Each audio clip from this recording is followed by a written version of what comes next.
you want to change things, you've got to offer people a better way of life, not just a better way of thinking. I mean, shoot, if a better way of thinking was going to, I mean, I watch all this stuff about thinking.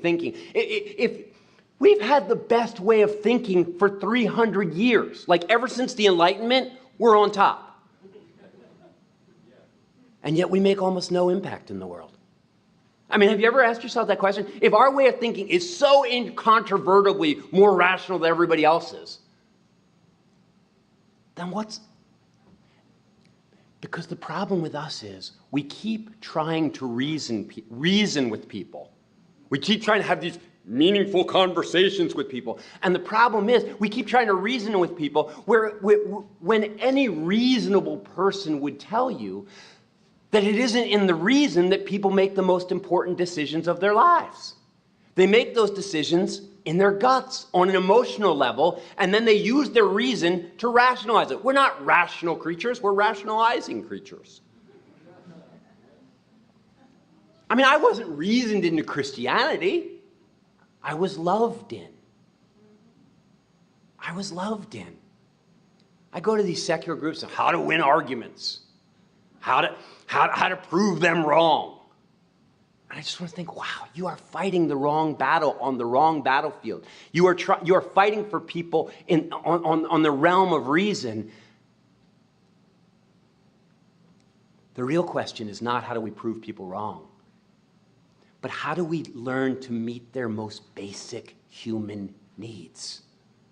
Using reason instead of the myths that we no longer believe in. The needs are the same. If you want to change people's minds, you've got to change their lives. I mean, with all due respect, and I mean this from the bottom of my heart. I mean, I wasn't sure that this talk would go over. Now I'm really not sure. But I mean, with all due respect, that's why I don't ever call myself an atheist. I mean, I would never call myself an atheist at USC. Not because I'm not one, but because that word is so distracting. I mean,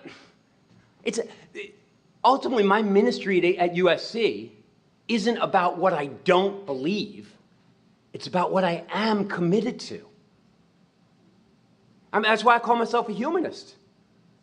Because I'm committed to reaching other human beings, not with a better way of thinking, because most of the young people that I work with, they already don't believe in God. That's not the issue. I'm not trying to change their way of thinking. I'm trying to change their way of life. You say, ooh, you sound religious. Of course I sound religious. You know where my office is at USC? It's in the Office of Religious Life. I was invited there by the Dean of Religious Life. Because at USC, they don't define religion as simply being about supernatural belief systems. He says, I want you here because you're a religious leader. Because at USC, they don't define religion in terms of supernatural beliefs, but rather in terms of answering life's ultimate questions. I mean, that's what religion is really about. Religion is just a reaction to the experience of finitude. You're a person, you're going to die. What do you make of that? You're a person, and there's all this knowledge out there, and you can't contain all of it. How do you deal with that? You are finite in a world full of infinite possibility. How do you deal with that? You're going to die. Where do you come from? What happens to you? What makes a life good? What makes a life meaningful? These are ultimate questions that people have always wrestled with, whether they believed in God or not. It's a response to human finitude. It's about ultimate questions. Ursula Goodenough, who wrote one of my favorite books, The Sacred Depths of Nature, she said, every religion has only two parts. It has a cosmos and an ethos. A cosmos is how you answer the questions of where we come from and how the world operates and what is the nature of reality. And the ethos is what comes out of that. That if the world is this way, how then shall we live? A religion is nothing more or less on some level than a communal celebration of the miracle of life. And people will do that because they have always done that, because that is essential to human nature, is to just on some level want to pull together and say, what's it all about? I'm not sure, but it's amazing. The miracle of life. That's what religions celebrate, the miracle of life. And I know what you're saying, like, crap, first he says religion, now he's talking miracles. So do you believe in miracles? Of course I believe in miracles. Are you kidding me? Miracles are just a matter of perspective. You say, what are you talking about? I just read a book a couple of months ago called The Improbability Principle. I don't know if any of you have heard of this book. It was written by a mathematician named, David Hand. And David Hand, and the subtitle of the book is Why Miracles, Incredibly Rare Occurrences, and other stuff like that has to happen every day. Happen every day. And basically what he does is he takes together the anthropic principle and a bunch of principles, and he says, like, in a universe as big as ours, with as many people and as many things happening at all the time, it's invariable that something incredible has to happen mathematically every now and again. It's a certain thing about the lottery. I mean, the thing is, no matter how long the odds are on the lottery, it could be 10 million to 1. No matter how long the odds are on the lottery, every single day what? Somebody wins. Somebody wins. And you see, if you're the person that wins, it's amazing. Right? From your perspective, it's a miracle. It's a 1 in a trillion chance. And a mathematician stands by and says, look, somebody had to win. But when it happens to you, especially when it happens to you and you're running an orphanage and you're just about bankrupt, and Good Morning America comes by and they make this story about how, isn't it amazing? And everybody goes like, oh, wow. And you say, that's silly. It's a mathematical probability. No, it isn't silly. It's amazing. It's amazing. It's just math. But when math happens to you, it's a miracle. Yeah, I believe in miracles. What's more is, not only do I believe in miracles, but the reason I came here this morning was to tell you, you need to make some miracles. You can make miracles happen for people. You really can. So what are you talking about? You can make miracles. Listen, I'll tell you a story. Back when I was in my church days, my wife and I, we went to this little church in West Philadelphia. And it was a little punky church, mostly old ladies, as many churches are, and many atheist groups. Oh, wait, no, the atheist groups are old men that divorce those old ladies. So we were part of this little church, and one year they asked my wife to run the VBS. Now, did any of you grow up in church? Oh, yeah. You know what VBS is? Daily Vacation Bible School. That's right. And in the summertime, we send our kids for 2 weeks to be indoctrinated at VBS and to learn all the stories and learn all the Bible verses and learn all the songs. And so my wife was the youngest person in that church by 20 years. So they were like, you run the VBS. And so we went out and we recruited all these neighborhood kids. It was an inner city church. We recruited all these neighborhood kids to come to VBS. And it's easy to get kids to come to VBS because it's free daycare. And so my wife's trying to sing. And the thing is, she said she would run the VBS. And she put out the list, trying to find volunteers. And hardly anybody in the church was volunteering to work for VBS. And so Marty pulls me aside. She says, look, man, you're the evangelist here. You're the motivational speaker. She says, go get me some volunteers. So, I worked it. But the Sunday before, VBS started on Monday, the Sunday before, we were still short. And so I'm working the coffee hour after church. I'm looking around. And I see this kid.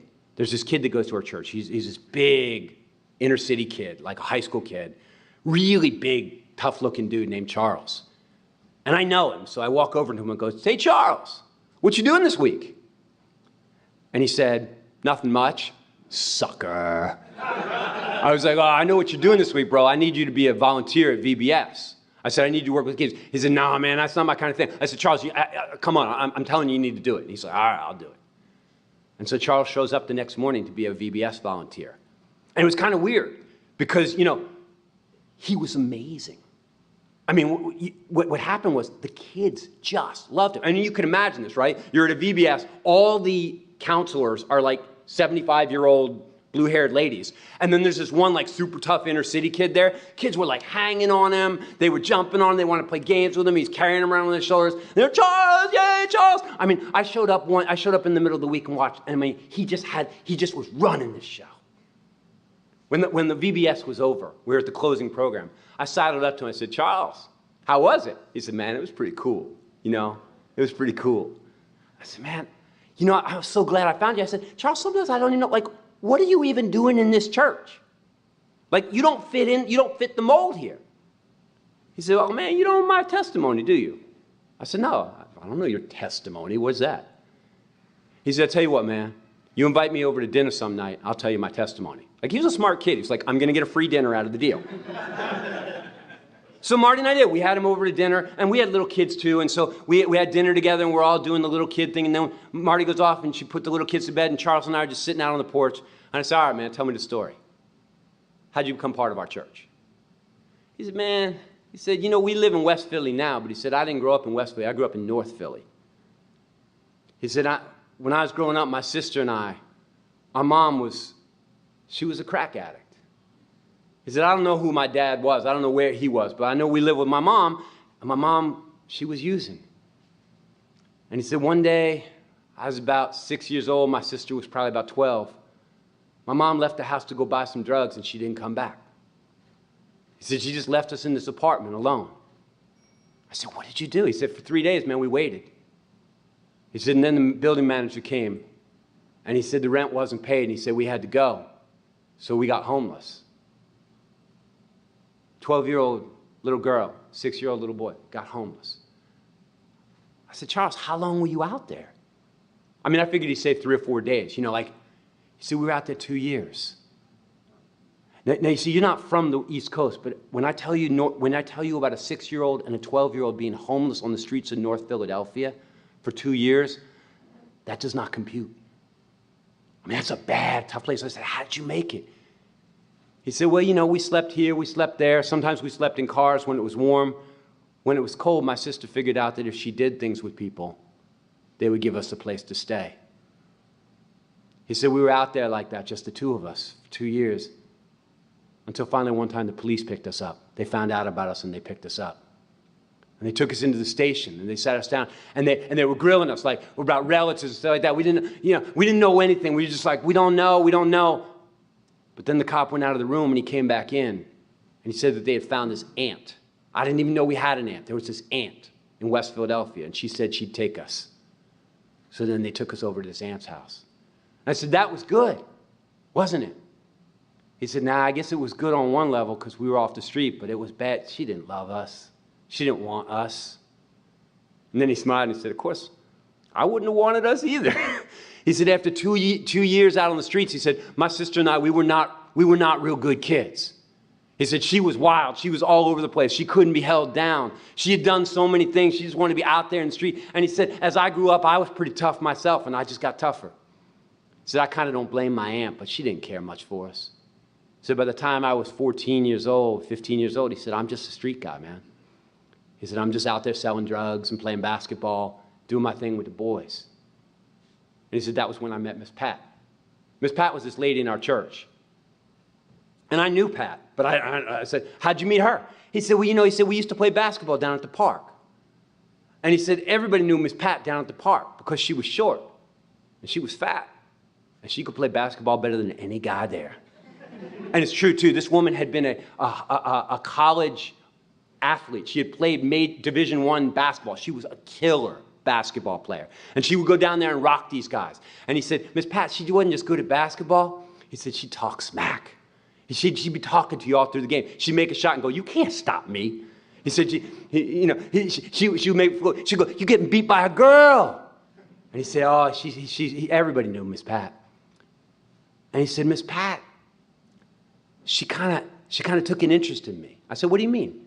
He said, well, she would always, after the games and stuff, I'd be walking away and she would look at me and say, Charles, I see you, Charles.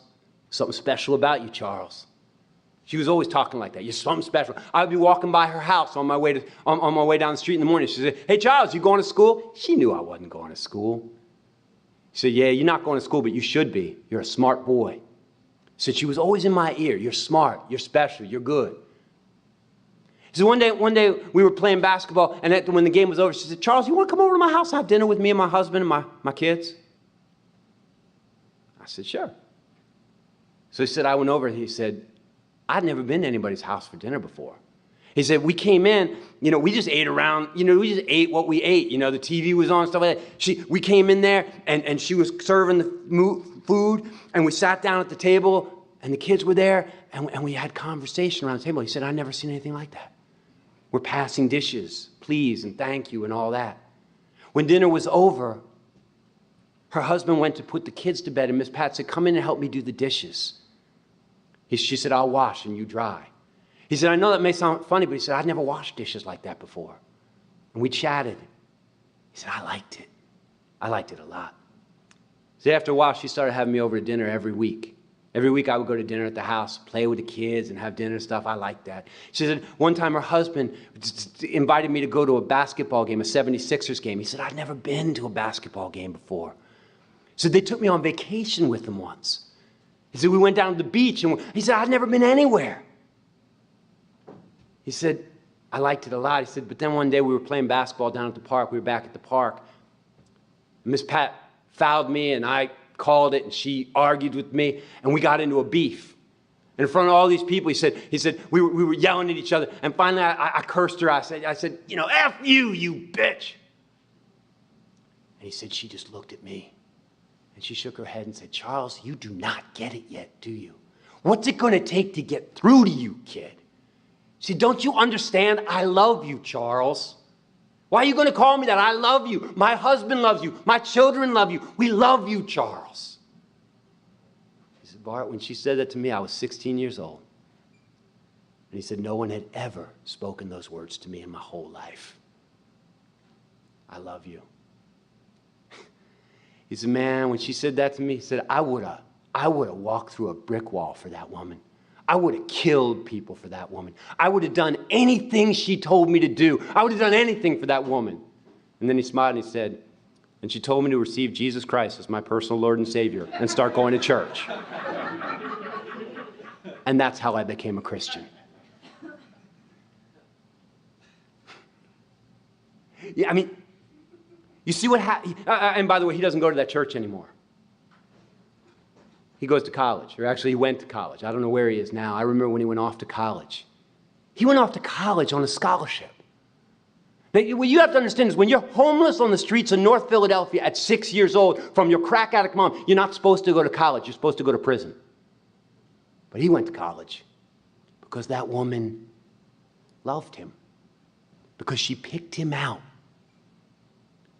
And she sacrificed the time and the energy to make him feel cared about. And when the time was right, she said the words to him. She said, I love you to him. And it cracked him open. And it brought him in. You say, so what? Listen. No, I mean it. Listen. I don't know if you can hear it, but there's a world out there full of kids like that. They're not all in the inner city either.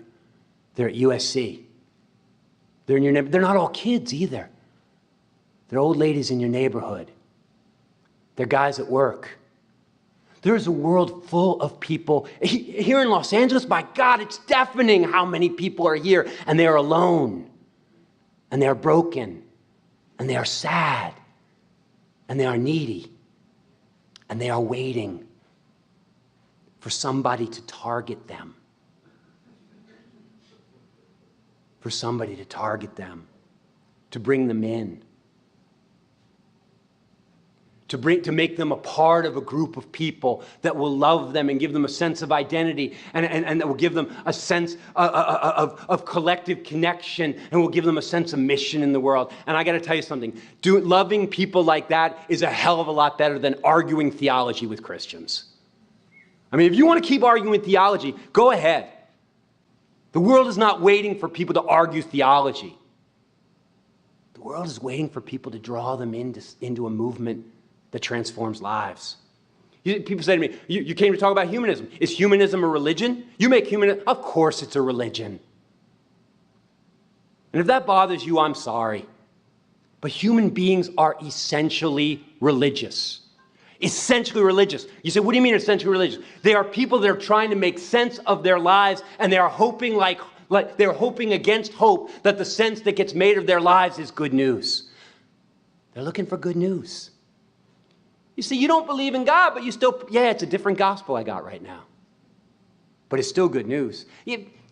I know you hate religion. And I hate bad religions. I hate bad religions.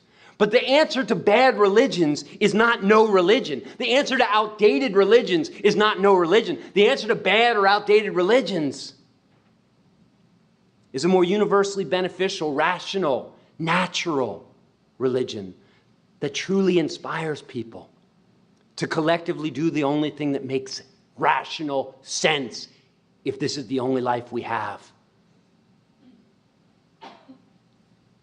So what's that? That's to learn how to love each other. And especially how to love people in need. That's to build a better, more sustainable society so that humanity does not perish from the face of the earth. That's to celebrate the scientifically explainable, but no less miraculous, wonder of life. I hate to break it to you, but the reason I'm a humanist and not an atheist is because nobody out there really cares what you don't believe. What they want to know, frankly, what I want to know, is who you are, and who you love, and who you're willing to love, and what's your mission in life. That's the difference between humanism and Christianity, is that both of them offer a sense of identity. And both of them offer a sense of relational structure where there's a value system that we're trying to communicate to younger people. That's what I do at USC. That's why you should support the humanist chaplaincy at USC, because I'm trying to communicate to young people that the way to make the most of their lives is not to believe in mythology, but is rather to rationally pursue love, meaningful work, and a sense of wonder. Yeah, the difference between Christianity and humanism is just that we do the same thing on the basis of reason. We do the same thing, not because we're going to go to heaven when we die, but because this life is the only one we have. And we want to make the most of it.